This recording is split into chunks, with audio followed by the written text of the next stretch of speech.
जब बच्चा 18 साल का होता है तो कौन सी ऐसी जरूरी चीजें हैं जो कि बच्चे को करनी चाहिए और अपने को उसे समझाना चाहिए और बतानी चाहिए।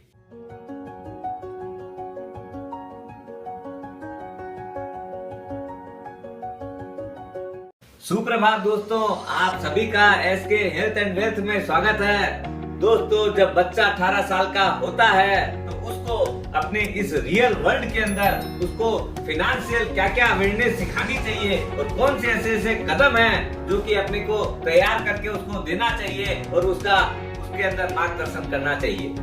सबसे पहला जो कदम होता है वो है आधार अपडेशन। दोस्तों, अपने पुराने के अंदर मोबाइल नंबर अपना दिया हुआ रहता है, उसको उसका नंबर देना है। दूसरा, अपने जो एड्रेस है, कई बार ओल्ड एड्रेस पे रहते हैं तो अभी उसको चेंज करा लेना चाहिए। तीसरा और सबसे महत्वपूर्ण चीज जो है वो है बायोमेट्रिक अपडेशन। जब बच्चा बहुत छोटा होता है, जब 18 साल का हो जाता है तो उसकी बायोमेट्रिक चेंज हो जाती है। It's a compulsory thing. ये सब डिटेल अपडेशन के फॉर्म की मैंने आपको लिंक जो है डिस्क्रिप्शन में दी हुई है। दूसरी चीज है पैन कार्ड। दोस्तों, बिना पैन कार्ड के सेविंग्स अकाउंट भी नहीं खुलता है और अपने को कोई भी फाइनेंशियल ट्रांजैक्शन करना हो, डीलिंग करना हो तो आज के दिन पैन कार्ड मस्ट हो गया है। अपना पैन कार्ड जो है आप ऑनलाइन ऑफलाइन दोनों कर सकते हैं, उसकी भी लिंक डिस्क्रिप्शन में दी हुई है। और आपका जिस दिन अप्लाई करते हैं उसके अंदर आपका 2 से 3 दिन में तो ई पैन कार्ड इश्यू हो जाता है और फिजिकल कॉपी 15 से 20 दिन में आ जाती है और रेडी रहते हैं अपने इन्वेस्टमेंट करने के लिए। और एक चीज जो सबसे महत्वपूर्ण चीज, अपना जब पैन कार्ड इश्यू हो जाए तो उसको आधार लिंक करना जरूरी है। तीसरी चीज है सेविंग्स अकाउंट। दोस्तों, बिना सेविंग्स अकाउंट के भी अपने कहीं इन्वेस्टमेंट नहीं कर सकते हैं। जब अपना आधार और पैन रेडी हो गया है तभी सेविंग्स अकाउंट खुलता है। दोस्तों, सेविंग्स अकाउंट उस बैंक में खोलना चाहिए जिसकी ब्रांचेस ज्यादा हो, एटीएम की भी सुविधा बहुत अच्छे से हो, नेटवर्क बहुत सुंदर हो। तीसरा और एक बहुत महत्वपूर्ण चीज उसके अंदर भी जो है वो ये है कि बैंक जो है वो साउंड फाइनेंशियल वाली होनी चाहिए। जिस बैंक के अंदर मिनिमम बैलेंस कम से कम रखना हो उस बैंक का भी ध्यान देना चाहिए, क्योंकि बहुत सारी बैंकें हैं जिसमें 25-50 हजार रुपए मिनिमम एवरेज बैलेंस रखना पड़ता है, उससे बचना चाहिए स्टार्टिंग में। और एक चीज जो है, अपना आज के दिन जो टेक्स सेवी बैंकिंग हो, जो कि उसके अंदर इन्वेस्टमेंट ज्यादा कर रखा हो, क्योंकि आज के बच्चे जो है वो नेट बैंकिंग में ज्यादा विश्वास रखते हैं, फिजिकली बैंक जाना नहीं चाहते हैं। तो जिसका मोबाइल बैंकिंग अच्छी हो उसके अंदर अकाउंट खुलवाना चाहिए। चौथी चीज है use of plastic money and UPI. दोस्तों, ये जब से ऑनलाइन सिस्टम चालू हुआ है पूरी दुनिया ही बदल गई है।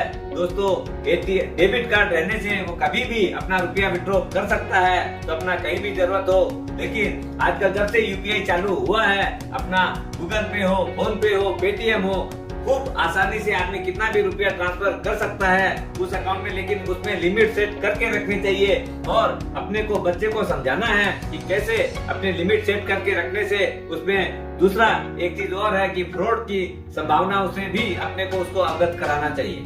पांचवी चीज है दोस्तों, अब अपना प्लेटफॉर्म तैयार है to start investing in mutual fund. दोस्तों, जितना अर्ली स्टार्ट करते हैं उतना ही उसको उसकी कंपाउंडिंग रिटर्न मिलती है। बच्चों का जो भी बर्थडे गिफ्ट वगैरह आते हैं उसके अंदर अपने उसका रुपया जमा कर सकते हैं।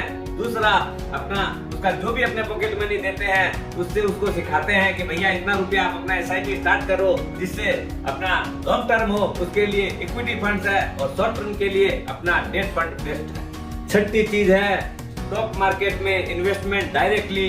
उसका एक ट्रेडिंग या डीमेट अकाउंट भी अपने को खोल के देना चाहिए और उसको डायरेक्ट इक्विटी में कैसे खरीदते हैं वो भी सिखाना है अपने को। जब उसके पास में रिलायंस इंडस्ट्री है, टीसीएस है, इन्फोसिस है, अपना एचडीएफसी बैंक है, भारतीय एयरटेल है, ये एशियन पेंट्स ऐसी जब कंपनियां उनके फोलियो में रहेगी तो उसको भी ओनरशिप का एहसास होगा और इन सब का मैं भी मालिक हूँ। सातवीं चीज है इन्वेस्टमेंट इन एनपीएस। ओनली 1000 रुपया चाहिए साल का, उससे वो मैक्सिमम 50,000 तक इन्वेस्टमेंट कर सकता है। आज से ही अपना टायर 1 उसके अंदर अपने को आज के दिन हो सकता है उसको जरूरत नहीं हो टैक्सेशन की, तो टायर 2 दोनों अकाउंट खोलने चाहिए। जैसे जैसे रुपया जमा होगा वैसे वैसे उसकी रिटायरमेंट प्लानिंग भी साथ साथ में होती रहेगी। अपने उसको चारों दिशा से तैयार कर रहे हैं तो 8वीं और एक महत्वपूर्ण चीज है वो है ड्राइविंग लाइसेंस। उसको ड्राइविंग लाइसेंस भी तुरंत अप्लाई करना चाहिए, जिससे कि वो आराम से अपनी गाड़ी खुद चला सके। वो चाहे 2 व्हीलर हो चाहे 4 व्हीलर हो, और भी कुछ भी हो सकता है। और भी कौन से ऐसे बेसिक कंसेप्ट हैं जो अपने टीनेजर्स को, बच्चों को सिखानी चाहिए, जिससे कि वो जब बड़े हों तो अपना जब अर्निंग स्टार्ट हो तो कैसे अपने फाइनेंशियल डिसीजन ले सके, और भी उनको कैसे जीना चाहिए, कैसे उनका जीवन शांतिपूर्ण और समृद्धिपूर्ण हो सके, वो रास्ते देखते हैं। पहली चीज होती है बजटिंग। दोस्तों, अपने जो भी आयाम है उसी के अंदर जीना सीखना। दूसरी और एक चीज होती है, वो है आपका कोई भी समय ज्यादा डेट नहीं लेना चाहिए। क्यों? ये जो ऋण है वो आदमी का जीवन बहुत दुभर करता है। सेविंग्स रेगुलरली होनी चाहिए, वो भी गोल बेस्ड, ये भी सिखाना है। दूसरा चीज, बैंकिंग कैसे होती है, नेट बैंकिंग है, क्या क्या फ्रॉड हो सकते हैं, क्रेडिट कार्ड है, डेबिट कार्ड है, उन सब की उनको जानकारी देना। बच्चे अनजाने में कोई गलती नहीं कर दे, इसके लिए जो भी फ्रॉड आजकल चलते हैं उन सब के बारे में अवेयर करना। इन्वेस्टमेंट जब करते हैं तो हमेशा लॉन्ग टर्म सेविंग समझ के ही करना चाहिए, क्योंकि लॉन्ग टर्म में रुपया कंपाउंड होता है और रिटर्न गजब की आती है। अपने कोविड जैसी कोई भी सिचुएशन आती है, इमरजेंसी का क्या रूप हो सकता है, उसके बारे में उनको अवगत कराना। प्लस अपने फाइनेंशियल प्रोडक्ट कैसे हैं, अपना इक्विटी तो बात करते ही हैं, उसके अलावा फिक्स डिपॉजिट क्या होती है, पोस्ट ऑफिस की सेविंग्स क्या होती है, इस स्कीमों के बारे में भी जानकारी देना। इंश्योरेंस के बारे में बताना, जैसे टर्म इंश्योरेंस क्या है, मेडिक्लेम क्या है, पर्सनल एक्सीडेंट क्या है, हाउस इंश्योरेंस है, बहुत तरह की अपने इंश्योरेंस करते हैं, उन सबके मोटर इंश्योरेंस है, इस सब के बारे में उनको जानकारी देना। स्टॉक मार्केट में जब इन्वेस्टमेंट करते हैं तो उसका जो भी कॉर्पोरेट एक्शंस होते हैं, जैसे बोनस इश्यू क्या होता है, राइट इश्यू क्या होता है, स्टॉक स्प्लिट है, डिविडेंड आता है, ये सब क्या होता है, म्यूचुअल फंड्स में लगाते हैं तो अपने कितने तरह के फंड्स हैं, लार्ज कैप है, मिड कैप है, स्मॉल कैप है, फ्लेक्सी कैप है, इन सब के बारे में बताना। और डिविडेंड पे आउट ऑप्शन भी होता है, ग्रोथ ऑप्शन होता है, कंपाउंडिंग इफेक्ट क्या होता है, तो सारी चीजों की जानकारी देना। अगर अपने फिक्स डिपॉजिट में लगाते हैं तो अपने को रिटर्न क्यूमुलेटिव भी मिल सकती है, ईयरली भी मिल सकता है, हाफ ईयरली, क्वार्टरली, मंथली, ये सब के ऑप्शन भी उनको जानकारी में रहना चाहिए। ओवरऑल अपने को सब तरह की चीजें उनको बता के रखनी चाहिए, फिर ये अपने उनके ऊपर भी छोड़ना चाहिए कि भैया इसके अंदर तुमको कौन सा ऑप्शन ज्यादा फिट होता है, क्योंकि हर आदमी का दिमाग अलग अलग रहता है।